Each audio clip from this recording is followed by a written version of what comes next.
Panginoon, sa iyong biyaya kami nananalig, gabayan mo ang aming pamilya sa bawat hakbang ng buhay. Bigyan mo kami ng lakas at liwanag upang patuloy kaming magalak sa iyong pag-ibig. Pagpalain mo ang aming tahanan ng kapayapaan at kasiyahan.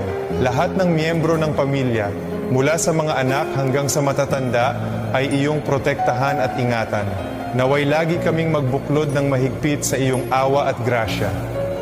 Bigyan mo kami ng pananampalatayang walang hanggan, pag-asa na nagpapagaling, at pag-ibig na nag-uugnay sa amin. Tulungan mo kaming maging matatag sa gitna ng mga pagsubok at unos, at sa iyong pangako kami laging kumapit. Naway maging mabuti at totoo ang aming mga salita.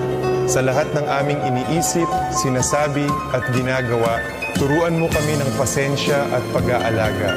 Sa iyong karunungan, alam naming naririnig mo kami. Salamat, Panginoon, para sa aming mahal na pamilya. Salamat sa iyong presensya na laging kasama namin.